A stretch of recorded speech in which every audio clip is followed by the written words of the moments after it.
हो तो तुम लोग भी पूरे बकचोद। 5.5 घंटे की लाइव स्ट्रीम देखने के बाद लेकिन सुबह सुबह टर्न ऑन कर रखी नोटिफिकेशन, तो आ गए ना वीडियो देखने। चलो बा आ गए तो आखिरी तक देख लेना, और सबसे पहले एक काम कर दो, वीडियो लाइक कर दो और ज़रा कमेंट करके ये बताओ कि आज के डेडलाइन डे पर तुम क्या चाह रहे हो अपने क्लब से। मतलब अगर आप यूनाइटेड फैन हैं तो आप कौन सा प्लेयर साइन होता देखना चाहते हैं। अगर आप बार्सिलोना फैन हैं तो कल जो लेटेस्ट रिपोर्ट आई है regarding you guys signing a midfielder, जिसको अगर मैं बात करूं वर्ल्ड कप में जिसने सबको इम्प्रेस किया उसके बारे में, पेड्रो पोरो टू स्पर्स हुआ है उसके बारे में, हकीम जियच टू पीएसजी होने वाला है उसके बारे में, एंजो फर्नांडिस टू चेल्सी हो ही गया है ऑलमोस्ट उसके बारे में, और अगर कोई और न्यूज़ अगर छूट रही है तो उसके बारे में भी डिस्कस कर लेंगे। लेकिन कल इतने सारे बॉम्ब गिरे हैं ना, एक के बाद एक के बाद एक के बाद एक के बाद एक, मतलब जॉर्जिनो टू आर्सेनल बहुत शॉकिंग है। लेकिन सबसे ज़्यादा शॉकिंग जो न्यूज़ अनाउंसमेंट थी वो थी Joao Cancelo to Bayern Munich on loan. आप सोच ही नहीं सकते यार कि मैन सिटी लास्ट सीजन के प्रीमियर लीग के बेस्ट लेफ्ट बैक को कैसे जाने दे रही है लोन पे, वो भी एक ऐसे सीजन में जब वो आर्सेनल से पीछे बैठे हुए हैं। लेकिन एक कोट है सर एलेक्स का बहुत ज़्यादा फेमस कि if a player thinks that he has become bigger than the manager and thinks that he has become bigger than the club, then you have to put an end to that relationship and you have to sell that player immediately.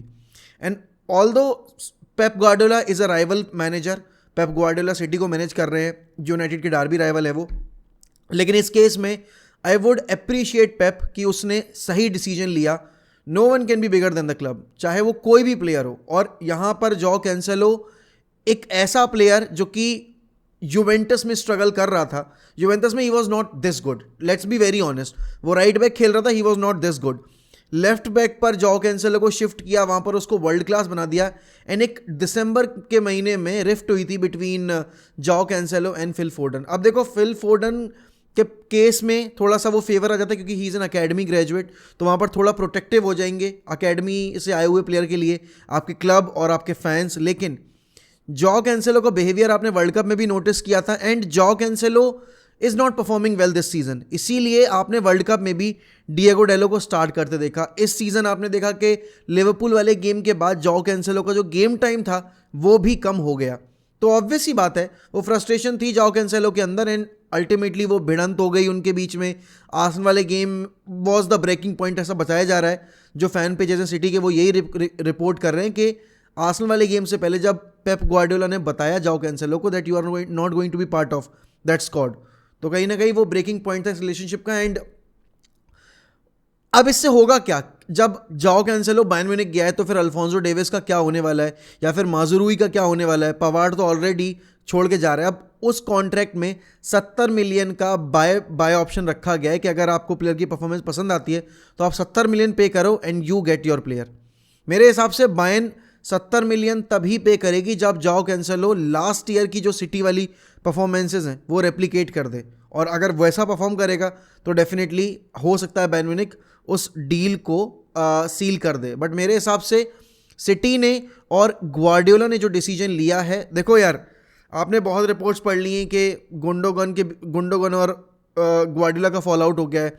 Bernardo Silva के साथ भी same, walker के साथ भी same, और उसी में एक नाम था जॉ कैंसेलो का। आई थिंक आपके क्लब को एक वापस से कह सकते हो कि स्क्वाड रीडेवलपमेंट की ज़रूरत है, और कहीं ना कहीं अब इन प्लेयर से मूव ऑन करना पड़ेगा। जो प्लेयर्स चाहे किसी भी क्लब के हों, अगर वो क्लब का पार्ट नहीं रहना चाहते, अगर वो नहीं है committed towards the club, it's better to move on from them. And City अब वही करने की कोशिश करी। लेकिन अब जाओ कैंसेलो गए हैं, वेज बिल हल्का होगा, ऑब्वियस सी बात है। अगर गुंडोगन और ये बर्नार्डो सिल्वा भी जाएंगे तो सिटी कैन रन राइट्स भाई इन the market, in the upcoming summer market. Jude Bellingham, Declan rice up for the grabs. And also आप देख रहे हो कि राफेल लियो के केस में भी कॉन्ट्रैक्ट अभी तक साइन नहीं किया उसने मिलान के साथ, तो प्रोबेबली शायद एसी मिलान से राफेल लियो भी मैन सिटी आ सकता है, जिसके बहुत ज़्यादा चांसेस हैं। Grealish might go to AC Milan and Rafael Leao might join Man City. तो ये अभी जो समर विंडो आने वाली है ना वो बहुत ज़्यादा एक्साइटिंग होने वाली है सारे सिटी फैंस के लिए। और ऑब्वियस ही बात है यहाँ पर अगर मैं बाकी क्लब्स को देखूं, जैसे न्यूकासल है वो धीरे धीरे अपना स्क्वाड डेवलप कर रहे हैं। चेल्सी ने इतनी अच्छी साइनिंग कर ली है, चेल्सी के बारे में बात हो ही रही है, तो एंजो फर्नांडिस टू चेल्सी होने ही वाला है। एंड आप ये देखो कि चेल्सी ने इस समर मार्केट, इस विंटर मार्केट में इतना पैसा खर्च किया है, लेकिन इसके साथ उन्होंने ये भी प्रूव कर दिया कि हमारे क्लब की सिचुएशन क्या है, उससे हम ट्रांसफर मार्केट में ये बिल्कुल भी नहीं प्रूव होने देंगे कि हमारे पास अभी पुल पावर नहीं है। If the club is not willing to sell, तो पहले हम प्लेयर के साथ कॉन्ट्रैक्ट जो है उसको एक्सप्लेन करेंगे, उसको प्रोजेक्ट एक्सप्लेन करेंगे। अगर वो हमारे फेवर में आ गया, अगर उसने मन बना लिया ज्वाइन करने का, तो फिर it will be easy, comparatively अगर देखा जाए इट विल बी ईजी फिर क्लब के साथ डील करने के लिए। तो वही किया है चेल्सी ने, चाहे मुद्रिक की बात करें, चाहे आप बाकी साइनिंग्स की बात करें। एंजो फर्नांडिस का अभी तक, मैंने कल तक की वीडियो में भी यही बोला था कि आई फील कि एंजो फर्नांडिस नहीं आएगा, चेल्सी समर में लेकर आ पाएगी। लेकिन भाई जिस तरीके से टॉड बोली ने इस डील के लिए नहीं बल्कि सारी डील्स के लिए एग्रेसिव फ्रंट पे अपने आप को प्रेजेंट किया है ना, और चेल्सी को हमेशा फ्रंट फुट पे रहने दिया है, दैट स्पीक्स वॉल्यूम कि अगर आपके पास एक अच्छा, मतलब अच्छा तो नहीं, मतलब इन द सेंस वैसे नहीं बोलूँगा मैं, बहुत ही ब्रिलियंट आपका ओनर है, क्योंकि पहली विंडो है, उतना हम नहीं कुछ कह सकते। लेकिन आई थिंक ये एक आपका मेंटालिटी शो करता है, और आपकी जो ईगरनेस है ना to bring Chelsea back on the top, या फिर to make Chelsea a big threat among the top dogs in the Premier League. Top dogs in the sense जो कि पैसा खर्च कर सकते हैं, और सबको लग रहा था कि चेल्सी ट्रांजिशन फेज में जाएगी तो शायद इतना पैसा ना खर्च करे, लेकिन चेल्सी ने सबको गलत साबित कर दिया। अब यहाँ पर एक मोजेस काइसीडो की डील भी बहुत तेज़ी से आप सुन रहे हो कि भाई देखो काइसीडो ने ब्राइटन के साथ ट्रेन तो करने से वो कर दिया, एंड उसने पब्लिकली वो भी डाल दिया था इंस्टाग्राम पोस्ट, जहाँ पर उसने कहा कि भाई मैं आपकी क्लब की हाईएस्ट एवर सेल हो सकता हूँ, आप वो पैसा यूज़ करो अपने क्लब को डेवलप करने के लिए। ब्राइटन ने कहा ऐसा है, सुनो बेटा, ये बहुत तुम्हारे चौथ भांगड़े देख लिए, ऐसे काम नहीं चलेगा। आज की डेट में प्लेयर्स को ये लगने लगा है कि वो क्लब से बड़े हो गए हैं, वो मैनेजर से बड़े हो गए हैं, सोशल मीडिया को उन्होंने एक हथियार बना लिया है कि कुछ भी होता है सोशल मीडिया पे जाके पोस्ट कर दो, और उसके बाद तो भाई जनता तो फेवर कर ही देगी। एंड अल्टीमेटली फिर वो एक प्रेशर बन जाता है ना कि आप कैसे अगेंस्ट द विल जाकर रोक रहे हो। एंट्री ने भले ही ये सोशल मीडिया वाला कांड नहीं किया था जब उसने आईएक्स का ट्रेनिंग करनी बंद की थी, बट उसने भी ट्रेनिंग करनी बंद कर दी थी आईएक्स के साथ। अब यहाँ पर अगर मैं इसकी डील देखूँ, काइसीडो की डील कब होगी, जब वो मिडफील्ड में से एक ऑप्शन कम करेंगे। तो भाई कल रात में तो न्यूज़ सर्कुलेट होने लगी कि जॉर्जिनियो आर्सेनल जा सकता है। मतलब इट्स लाइक आर्सेनल एक रिटायरमेंट होम हो गया है चेल्सी प्लेयर्स के लिए। विलियन कहाँ जाएगा, आर्सेनल जाएगा। पीटर चेक कहाँ जाएगा, आर्सेनल जाएगा। अब ये जॉर्जिनो कहाँ जाएगा, आर्सेनल जाएगा। मतलब आर्सेनल एक ऐसा क्लब जो कि अभी टेबल के टॉप पे बैठा हुआ है। आर्सेनल को मोजेस काइसीडो की ज़्यादा ज़रूरत है या फिर जॉर्जिनो की ज़्यादा ज़रूरत है? और काइसीडो पहले अगर ये हाथ से चली गई डील और वो भी चेल्सी चला गया, आप ऑलरेडी मुद्रिक पे मिस कर चुके हो, तो ये बहुत बड़ा लेट डाउन होगा यार। एक ऐसे ट्रांसफर विंडो में अपने क्लब को लेट डाउन करवाना जिसमें आप टॉप ऑफ द टेबल बैठे हुए हो, आपसे चेल्सी इतना पीछे बैठी हुई, लेकिन चेल्सी ज़्यादा पैसा पे करने को तैयार है। आई थिंक यहाँ पर आर्सेनल को थोड़ी अर्जेंसी दिखानी पड़ेगी। एंड आर्सेनल भले ही अगर जॉर्जिनो को लेकर भी आ रही है, देखो Jorginho is still a very very good player, but at the same time Arsenal need to make sure कि उनकी प्रायोरिटी क्या है। क्या उनकी प्रायोरिटी सिर्फ रेलेवेंट रहना है प्रीमियर लीग में और चेल्सी अब यहाँ से सिटी के हाथ में दे दो भाई टाइटल, या फिर उन्हें compete करना है और वो जीतना चाहते हैं, तो भाई उसके लिए तो they need to push their limits. आप एक ही विंडो में दो बड़े डिसअपॉइंटमेंट, दो बड़े एल नहीं ले सकते, क्योंकि आपने मुद्रिक के केस में एल ले लिया, अगर आप काइसीडो के केस में भी एल ले लोगे तो वो बहुत बड़ा लेट डाउन होगा आर्टेटा के लिए भी। क्योंकि यार देखो, अगर आर्टेटा चाहता है काइसीडो को लेकर आना, तो आई थिंक आपको उसको वो देना पड़ेगा यार, क्योंकि उसने एक तरीके से अपने आप को वो साबित किया है, प्रूव किया है कि नहीं भाई इफ आई एम डिमांडिंग, तो आपको दिख रहा है रिजल्ट कि अगर जो मैंने प्लेयर्स डिमांड किए थे उनके साथ मैंने क्या किया है। तो मेरे हिसाब से ये चीज़ बहुत ज़रूरी है आर्सेनल के पर्सपेक्टिव से। एंड चेल्सी एक साथ दो जो प्लेयर्स हैं उनको ऑफलोड करने की तैयारी कर रही है। अभी तक हमने सोचा नहीं था कि पीएसजी आएगी हकीम जियश के लिए। हमने लास्ट समर सुना था कि एसी मिलान जाएगी एंड हकीम जियश की डील फाइनल करने के लिए वो ट्राई करेंगे, एंड अल्टीमेटली बात आगे बढ़ भी गई थी, लेकिन फिर वो डील हो नहीं पाई। अब यहाँ पर जियश की परफॉर्मेंस वर्ल्ड कप में काफ़ी सही थी। अब जियश यहाँ से ऐसा सुनने में आया कि he might go for PSG, और आज का ही दिन है, today is the deadline day. जो भी डील्स होंगी सब आज के दिन ही होंगी, चाहे वो आप इसकी जॉर्जिनो की बात करो, अगर होगी तो काइसीडो की बात कर लो, एंड एंजो फर्नांडिस की डील पर भी आपको आज ही सब करना पड़ेगा फाइनल। एंड उसके बाद अगर आप बाकी प्लेयर्स की बात करो जो अदर क्लब्स में आने वाले हैं, तो वो भी सब आज के दिन ही होना है जो भी होना है। अब यहाँ पर Hakim Ziyech leaving to PSG which will provide space for a winger, क्योंकि उनके पास राइट विंगर अगर देखा जाए तो है नहीं है सच कोई, तो मेरे हिसाब से राइट विंगर के लिए भी वो फिर विंटर में नहीं बल्कि समर में तो डेफिनेटली ट्राई करेंगे ही करेंगे। एंड यहाँ पर अब पता है इस सबसे प्रेशर किसके ऊपर पड़ रहा है, इन सारी डील्स के बाद प्रेशर पड़ रहा है यूनाइटेड और लिवरपूल के ऊपर। क्यों? क्योंकि यूनाइटेड ने इस ट्रांसफर मार्केट में कुछ नहीं किया, सिर्फ वो वाउट वेगॉस लेकर आए और जैक बटलैंड लेकर आए, दोनों लोन पर आए, उन्होंने कोई परमानेंट साइनिंग नहीं की है। अभी आप देख रहे हो कि एरिक्सन इंजर्ड है, तो आपको एक साइनिंग लानी पड़ेगी ना। अब अगर चेल्सी इतनी टीम इन्हेंस कर रही है और अगर हम गलती से 1-2 मैच हार गए और हम में और चेल्सी में डिफरेंस कम हो गया, और आपको पता है कि ब्राइटन आपसे पीछे ही बैठी है, जस्ट बिल्कुल पूंछ से लगी हुई, और स्पर्स भी है, तो यहां से आपको पॉइंट्स ड्रॉप नहीं करने। लेकिन पॉइंट्स ड्रॉप कब नहीं होंगे?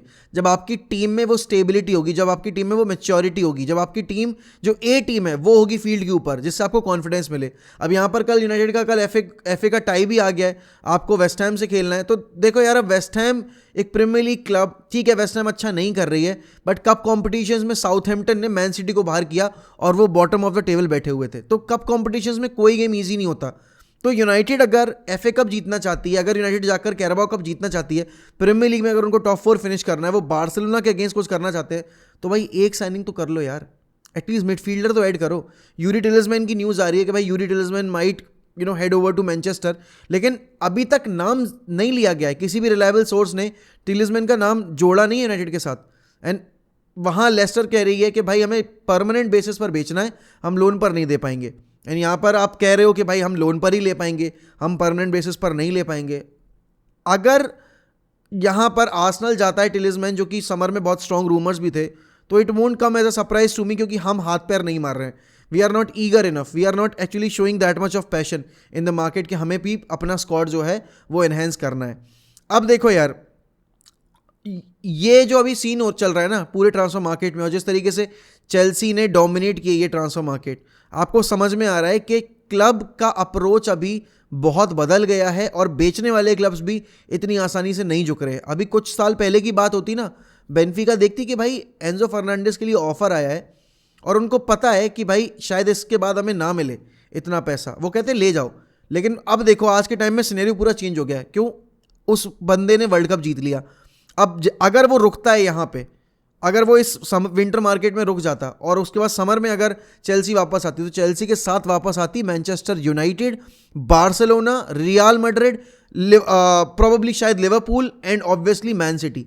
इतने क्लब्स आते सिर्फ एक प्लेयर के लिए, तो बिडिंग वॉर होता। तो चेल्सी ने बहुत चालाकी का काम किया है एंड रिलीज क्लॉज ट्रिगर नहीं किया, क्योंकि उससे उनको फिर टैक्स देना पड़ता है, एक्स्ट्रा जो पाउंड्स होते हैं उसमें मिलियंस में देना पड़ता, तो उन्होंने वो पैसा भी बचा लिया। आई थिंक टॉड बोली ने एक मास्टर क्लास प्रेजेंट करके दी है सारे क्लब्स को।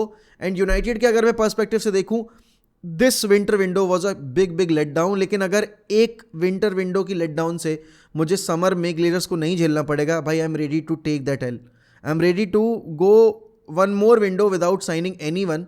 क्योंकि देखो यार, ultimately it's about the club, ultimately it's about the better future for the club.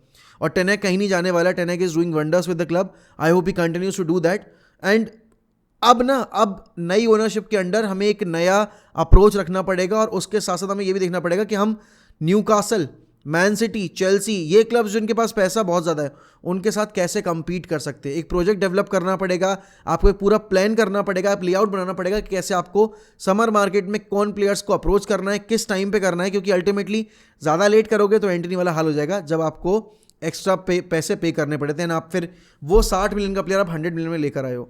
तो बस यही सब कुछ न्यूज़ थी। बार्सिलोना पे हम अलग वीडियो में बात करेंगे वहाँ पर कि बार्सिलोना के लिए कैसी, अगर ये मतलब हो जाती है साइनिंग जो आप अमराबाद की है, वो कितनी बेनिफिट रहेगी, और रियल मैड्रिड के केस में जो आने वाले 3 और एल क्लासिकोज हैं उसमें क्या हो सकता है इन दोनों के बीच में।